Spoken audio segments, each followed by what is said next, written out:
भगवान के भक्त जो हैं उनका प्रेम मुझे देना, उनकी कृपा मुझे देना। जिसके पास जो है उससे वही तो मिल पाएगा। जिसके जीवन में धन है वो धन दे सकता है, जिसके पास विद्या है वो विद्या दे सकता है। परीक्षित मांगते हैं मुझे भगवान के प्रेमी भक्तों की कृपा, भगवान के प्रेमी भक्तों का संग, मुझे उनका प्रेम दीजिए। और मैत्रेस्तु सर्वत्र नमो तुझेभ्यः, और जगत के प्रत्येक प्राणी के प्रति मेरी मैत्री की भावना रहा है, ऐसी कृपा कीजिए। 3 चीजें मांगी हैं, भगवान की भक्ति देना, भगवान के भक्तों का प्रेम देना, उनका संग देना, और नारायण सबके प्रति हमारी समान दृष्टि रहे, किसी से भी ईर्ष्या न हो, जगत के समस्त प्राणियों के प्रति एक जैसी मैत्री बनी रहे। सुखदेव जी परीक्षित पर बहुत प्रसन्न हैं। सुपात्र शिष्य देख करके नारायण उन्हें बहुत प्रसन्नता हुई है। वरीयानेशते प्रश्नः कृतो लोक हितम नृप आत्मवित् सम्मता पुंसाम श्रोतव्यादिषु या परा। तुम्हारा जो ये प्रश्न है ये लोक हित के लिए बड़ा कल्याणकारी है। क्या प्रश्न किया था? यत् श्रोतव्यम अथो जप्यम यत् कर्तव्यम नृभि प्रभो स्मर्तव्यम भजनीयम वा ब्रूहि यद्वा विपर्ययम्। मनुष्य को जीवन में क्या करना चाहिए? जिसकी मृत्यु आने वाली हो उसे क्या करना चाहिए? तो डरना नहीं और बुरा भी न मानना। भागवत मौत सिखाती है कि मरना कैसे। दुनिया की और चीजें सब जगह सीखने को मिल जाएंगी, लेकिन मृत्यु आवे तब क्या करना है, ये बात भागवत के अलावा और कोई बताता नहीं है। न कोई माता पिता बताते हैं, और न कोई मास्टर बताते हैं, और न कोई मित्र बताते हैं। हम सब कर चुके, अब मृत्यु सुधरे। हमारी मृत्यु सुधारने के लिए ही भागवत नारायण सुनी जाती है कि कुछ कमी त्रुटि हो तो उससे सीख लें। मरण धर्मा का कर्तव्य क्या है, परीक्षित ने प्रश्न किया है नारायण। और प्रश्न किया है साथ में यह भी बताओ मनुष्य को क्या करना चाहिए और क्या नहीं करना चाहिए, क्या जपना चाहिए क्या नहीं जपना चाहिए, क्या स्मरण करना चाहिए क्या भुला देना चाहिए, और किस चीज को अपने पास रखना चाहिए और क्या त्याग देना चाहिए, ये भी आप कृपा करके बताइए। हे मुनिवर, आपका दर्शन अत्यंत दुर्लभ है। जितनी देर गाय दूहने में लगती है उतनी देर ही आप गृहस्थों के यहाँ रुकते टिकते हो। इसीलिए हमने आपके आते ही प्रश्न कर दिया कि आप जल्दी से चले जाओगे, तो आपको विश्राम नहीं करने दिया। तो क्षमा करें और हमारे प्रश्नों का समाधान करें। तो सुखदेव जी बड़े प्रसन्न हुए। वरीयानेशते प्रश्न, तुम्हारे बहुत उत्तम प्रश्न हैं। जिन प्रश्नों का संबंध आत्म कल्याण से होता है नारायण, वो उत्तम प्रश्न माने जाते हैं। जिन प्रश्नों का संबंध रुपया पैसा जमीन जायदाद कोर्ट कचहरी और वगैरह वगैरह से होता है, वो जगत के नारायण साधारण प्रश्न होते हैं। उन प्रश्नों से लोकहित हो सकता है, आत्म कल्याण तो कृष्ण संबंधी प्रश्नों से होता है। तो वरीयानेशते प्रश्न, तुम्हारे सभी प्रश्न श्रेष्ठ है क्योंकि ये आत्म कल्याण के प्रश्न हैं। लोकहित के लिए किया गया बहुत उत्तम प्रश्न है। मनुष्य के लिए चाहे तो हजारों तरह की बातें हैं करेगा। पड़ोसी की बात करना शुरू कर दो, दूसरे के लड़का बेटियन की बात करना शुरू कर दो, अपने मित्रों की बात करने के लिए तो हजारों बातें हैं। कहने सुनने स्मरण करने की हजारों लाखों बातें हैं नारायण, लेकिन वो बात जो आत्म कल्याण संबंधी हो, जो आत्म संबंधी हो, जो श्री कृष्ण संबंधी हो, ऐसे प्रश्नों का महापुरुष आत्मज्ञानी महापुरुष बड़ा आदर किया करते हैं। सोने की अंगूठी कहाँ खोए गए हैं इसको बताने के लिए सन्यासी नहीं होते हैं कि वो तुम्हारा ध्यान करके अंगूठी बताओ। उनसे तो आत्म कल्याण का प्रश्न पूछो, मेरी आत्मा कहाँ खो गई है, वो कैसे मिलेगी? वो इतनी बड़ी चीज को बताने के ठेकेदार हैं वो, और उनसे पूछियो कि अंगूठी कहाँ खो गई है, वो क्या जानेंगे नारायण? उनका ध्यान उसमें थोड़ी लगा है। तो जब महापुरुषों से आत्म कल्याण संबंधी कोई प्रश्न किया जाता है तो ऐसे प्रश्नों का वो लोग बड़ा आदर करते हैं। जितने भी कहने सुनने करने की बातें हैं उन सब बातों में यही बातें श्रेष्ठ है नारायण। जो गृहस्थ घर के काम धंधों में उलझे रहते हैं और अपने आत्म रूप को नहीं जानते हैं कि मैं कौन हूँ, उनके लिए नारायण करने के लिए हजारों काम, बताने के लिए हजारों बातें, सोचने समझने की हजारों लाखों काम रहते हैं नारायण। दुनिया तो बहुत बड़ी है, उनकी उम्र ऐसे ही बीत जाती है नारायण, सारी उम्र यूं ही बीत जाती है।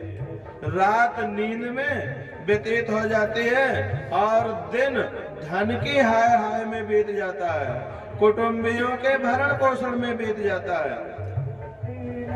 अपने आप को जानने के लिए ये जीवन मिला था, जान नहीं पाते और जगत में समय बीत जाता है। और संसार में जिन्हें अपना अत्यंत घनिष्ठ मानते हो तनिक उन पर विचार कर लो। जिन्हें अत्यंत घनिष्ठ माना जाता है, अत्यंत घनिष्ठ क्या होता है, कौन है तुम्हारा, मन में सोचो तो सबसे ज्यादा घनिष्ठ तुम्हारा अपना शरीर होता है। उसके बाद फिर दूसरे घनिष्ठ होते हैं। पहले तो सबसे घनिष्ठ तो शरीर ही है, इसके बाद जो शरीर से उत्पन्न हुए हैं वो पुत्र इत्यादि हैं। जिनसे शरीर उत्पन्न हुआ है वो है नारायण। तो वो शरीर से उत्पन्न हुए पुत्र, वो स्त्री आदि, ये कुछ नहीं है नारायण, ये असत है। असत का मतलब होता है हमेशा ना रहने वाले। तनिक सोचो, कोई जन्म लेते ही पिता थोड़ी होता है, जन्म लेने के बाद ब्याह होता है तब कहीं जाके पिता बनता है। कोई जन्म से पत्नी नहीं होती, कोई जन्म से पति नहीं होता, बाद में जाके ब्याह होता है तो फिर पति बनते हैं, बाद में जाके ब्याह होता है तो पत्नी बनते हैं, और फिर बेटवा हो जाता है तो फिर बाप बनते हैं। माने कोई जन्म से बाप नहीं है, कोई जन्म से पति नहीं है, कोई जन्म से पत्नी नहीं है नारायण, वो संसार में आकर के बनते हैं। ऐसे ये शरीर भी असत है नारायण। असत का मतलब हमेशा ना रहने वाला है। तो संसार में जिन्हें आप अपना अत्यंत घनिष्ठ संबंधी मानते हो वो सब तो असत हैं।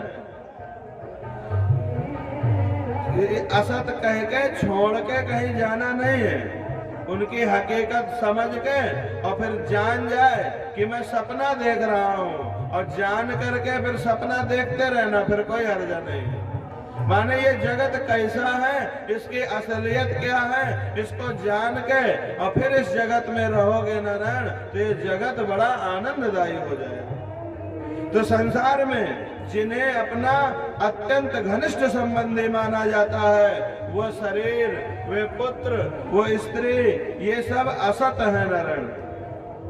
लेकिन जीव उनके मोह में ऐसा पगला जाता है कि रात दिन दुनिया को नष्ट होते देखकर भी,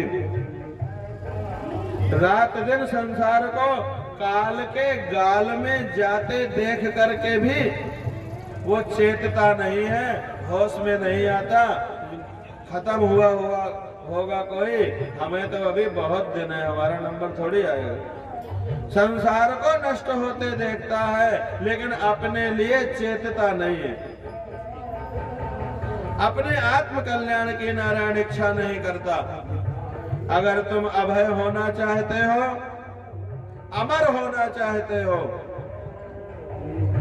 निर्भय होना चाहते हो, तो वो जो सर्व की आत्मा है, वो जो सर्वात्मा परमात्मा है, वो जो सर्वशक्तिमान भगवान है, उन भगवान श्री कृष्ण की लीलाओं का श्रवण करो। उनके लीलाओं का कीर्तन करो नारायण, उनके नाम का कीर्तन करो, उन्हीं का स्मरण करो। मनुष्य जन्म का यही लाभ है नारायण कि चाहे धर्म की निष्ठा से, चाहे भक्ति से अथवा ज्ञान से अपने जीवन को ऐसा बना लो नारायण कि मृत्यु के समय भगवान की स्मृति आवे। एतावान सांख्य योगाभ्याम स्वधर्म परिनिष्ठया जन्म लाभा परापुंसाम अंते नारायण स्मृति। अंत में नारायण का स्मरण आवे। किसी भी तरह अपनी आदत ऐसे बना लो कि अंत में नारायण का स्मरण होए। अब अंत कब आएगा इसका तो पता नहीं है, तो हर क्षण के अंत में नारायण का स्मरण करो, तो जब भी तुम्हारा अंत होगा नारायण जरूर याद में होंगे। तो अंत में नारायण का स्मरण हो। किसी भी तरह जीवन को ऐसा बना लो। जो जीवन भर काम करते हैं उनके अंत में राम नहीं आते, और जो रोज राम राम करते हैं भोर से उठते ही राम राम करने लगते हैं। राम इतने स्वार्थी नहीं है कि अंत में वो ना पहुंचे, उसके अंत में राम जरूर जाते हैं। ये रोज राम राम करता था। जो रोज राम राम करता है उसके अंत में राम जाते हैं नारायण। जो रोज काम करता है उसके अंत में राम का नाम भी नहीं आता है। वो कोशिश भी करेगा तो नहीं ले पाएगा। तो मनुष्य जन्म का यही लाभ है कि किसी भी तरह से जीवन ऐसा बना लो कि मृत्यु के समय भगवान की स्मृति आए। जो महापुरुष निर्गुण ब्रह्म में लगे हुए हैं, निर्गुण ब्रह्म में लगे हुए और निर्गुण ब्रह्म को जान लेने के बाद में नारायण विधि निषेध की बहुत जरूरत नहीं रह जाती है। विधि निषेध तो जो है ये करना ये नहीं करना, ये उनके लिए है जो प्रपंच में फंसे हैं नारायण। प्रपंच को ही जो नारायण मान के उसी में जीते हैं, प्रपंच से मुक्त होने के प्रयत्न में लगे हुए हैं। जो प्रपंचातीत हो गया है, प्रपंचातीत परमात्मा का स्मरण करके मनन ध्यान करके उसमें लय हो गया है, लीन हो गया है, उसके लिए कोई विधि कोई निषेध नहीं रह जाता है नारायण। जो लोग विधि निषेध की मर्यादा को लांघ चुके हैं वे ऋषि मुनि, वो महर्षि भी नारायण भगवान के अनंत कल्याण में गुणगणों का वर्णन करते रहते हैं।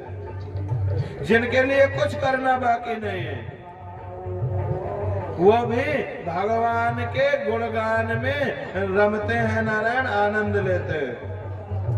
परीक्षित को सुखदेव कहते हैं मेरी निष्ठा भी निर्गुण निराकार ब्रह्म में थी। मैं निर्गुण निराकार ब्रह्म का समाधि से चिंतन करता था। किसी ने प्रश्न किया है कि सुखदेव जी तो निर्गुण निराकार ब्रह्मनिष्ठ महात्मा है, परम वेदांत वेद ब्रह्म के चिंतन में डूबे रहते हैं। ये निर्गुण निराकार ब्रह्म का आनंद छोड़ करके ये कथा कहने में कब से लग गए, समाधि छोड़ के कथा कहने लग गए।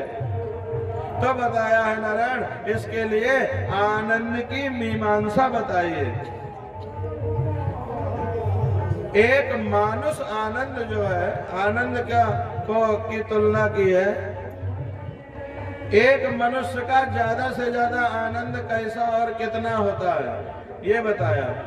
तो एक धरती का, पूरी धरती का मालिक किसी युवा को, युवा सज्जन को, युवा साधु, युवा अध्यापकों व युवा सज्जन को किसी को पूरी धरती का मालिक बना दिया जाए। देश का नहीं कह रहे, धरती का कह रहे हैं। धन धान्य से भरी हुई पूरी वसुधा उसे सौंप दी जाए, वो मालिक बना दिया जाए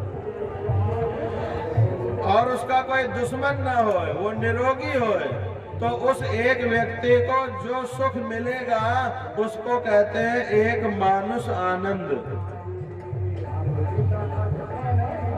युवा होए, सज्जन होए, पढ़ाई पूरी कर चुका होए, पूरी धरती का मालिक होए, उसका कोई दुश्मन न होए। ये एक मानुष आनंद है, माने मनुष्य का बड़ा से बड़ा आनंद ये है। 100 मानुष आनंद मिला दो, एक नहीं 100 मिला दो, तो एक गंधर्व का आनंद होता है। 100 गंधर्वों का आनंद मिला दो तो एक पितर का आनंद होता है, पितृलोक का। पितर भी 2 हैं, एक जो हमारे तुम्हारे पुरखा अपने कर्म से पहुंचे हैं पितृलोक, और एक पितृलोक में नियुक्त अधिकारी लोग जो है, नित्य पितर उनको कहते हैं। तो 100 पितर लोगों का जितना आनंद होता है उतना एक नित्य पितर का आनंद रहता है। 100 नित्य पितरों का जितना आनंद होता है उतना आनंद एक कर्म के देवता का होता है। कर्म के देवता का मतलब है जो अपने कर्म से देवलोक में पहुंचे हैं। मानव भी उत्तम कर्म करे तो अगले जन्म में देवत्व योनि प्राप्त कर सकता है। तो जो अपने कर्म से देव योनि में पहुंचे हैं उनके दिव्य 100 पितरों के बराबर एक देवता का सुख होता है। 100 कर्म के देवताओं का जितना सुख होता है उतना आनंद जो है नारायण वो नित्य देवताओं का होता है। 100 देवताओं का जितना सुख होता है उतना सुख एक बृहस्पति को होता है। जितना आनंद 100 बृहस्पतियों को होता है उतना आनंद नारायण एक प्रजापति को होता है। 100 प्रजापतियों को जितना आनंद आता है समाधि में योगी को उतना आनंद आता है।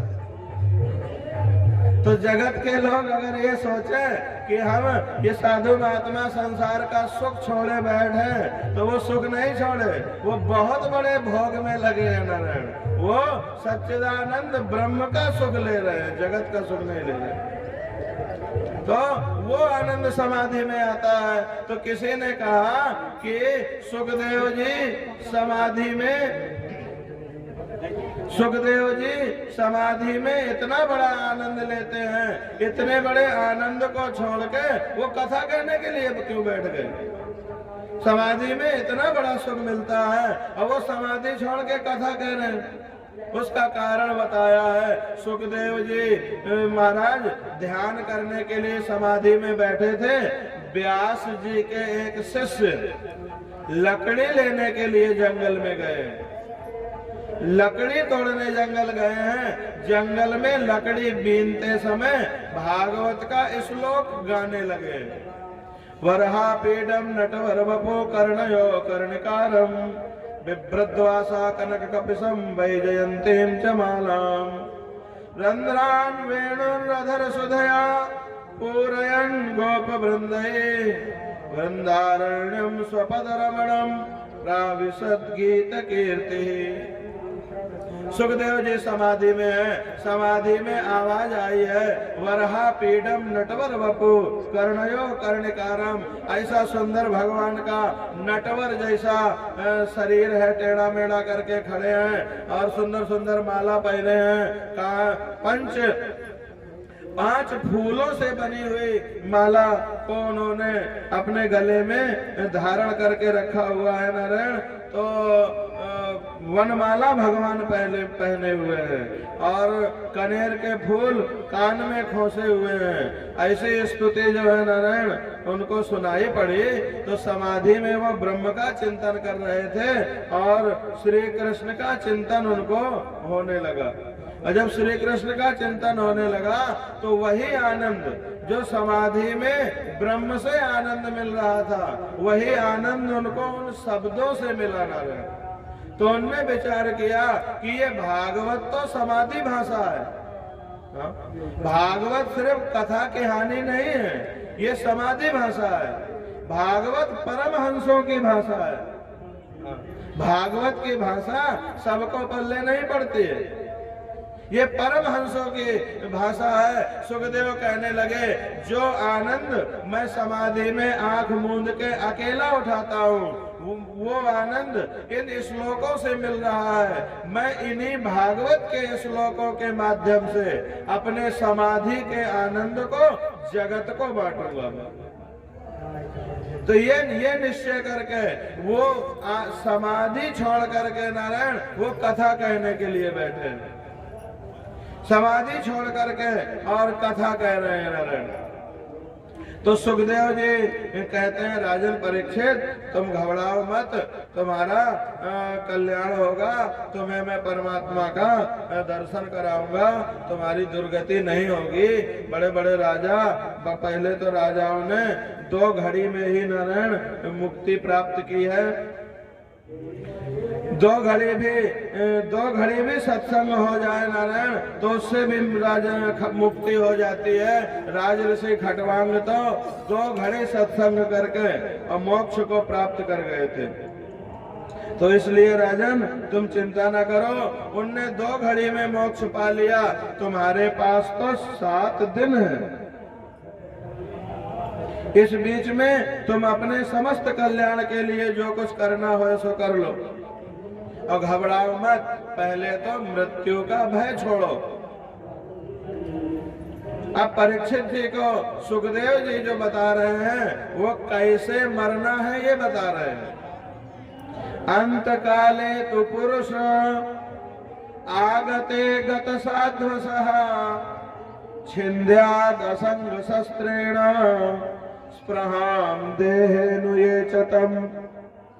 मृत्यु का समय आवे तो पहला काम ये करना है नारायण, पहला काम कि घबराना नहीं है, बिल्कुल नहीं घबराना। अच्छा घबराओगे तब भी मौत तो अपने टाइम पे ही होगी। अगर घबराने से मौत से छुट्टी मिलनी होती तो हम कहते हम आ जाओ घबराने के लिए, लेकिन घबराओगे तब भी नारायण शरीर छूटेगा और नहीं घबराओगे तब भी छूटेगा। तो भागवत में सुखदेव जी कहते हैं पहला काम ये करना है कि घबराना नहीं है। और यकीन मानो सपना टूटने के बाद में तुम्हारा जितना नुकसान होता है मौत के बाद पाओगे कि उतना ही नुकसान हुआ है तुम्हारा, ज्यादा कुछ नहीं हुआ। हाँ, ये लगेगा कि अरे अभी तक तो ये सपना देख रहा था, ये असली जीवन तो ये है। मौत दरवाजा है नारायण, जैसे दरवाजा के अंदर पांव धरो तो अलग दुनिया होती है और दरवाजा के बाहर पांव रख दो तो दूसरी दुनिया शुरू हो जाती है। ठीक ऐसे ही मृत्यु के इस तरफ जीवन है। यहाँ लड़का बच्चा पति नाती पोता और नौकरी चाकरी घर द्वार मित्र सब है इस मृत्यु के इस तरफ। और मृत्यु के उस तरफ कदम रखो तो पाप किए हो तो भैया नरक है और पुण्य किए हो तो स्वर्ग है और भक्ति की हो तो भगवान है साक्षात। भगवान से प्रेम किया हो तो परमात्मा है मृत्यु के उस पार। परीक्षित को बताते हैं, परीक्षित मृत्यु का समय आवे तो मनुष्य को चाहिए कि बिल्कुल घबराए नहीं। पहला काम उसको चाहिए कि वैराग्य के शस्त्र से शरीर और शरीर के संबंधियों के प्रति जो ममता है उसको काट डाले। शरीर की ममता छोड़ दे, शरीर के संबंधियों की ममता छोड़ दे। और तुम नहीं भी छोड़ोगे तो छूट जाएगी थोड़ी देर में। तो छोड़ के देखे नारायण उसको, शरीर और शरीर के संबंधियों से ममता को बिल्कुल छोड़ दे नारायण। उससे कैसे छूटेगी? वैराग्य के द्वारा छूटेगी। मैं जब आया था तो नारायण अकेले आया था, ये शरीर मेरे साथ था, अब ये शरीर भी मेरे साथ नहीं होगा। वैराग्य के शस्त्र से शरीर और शरीर से संबंध रखने वालों के प्रति ममता को बिल्कुल काट दे नारायण।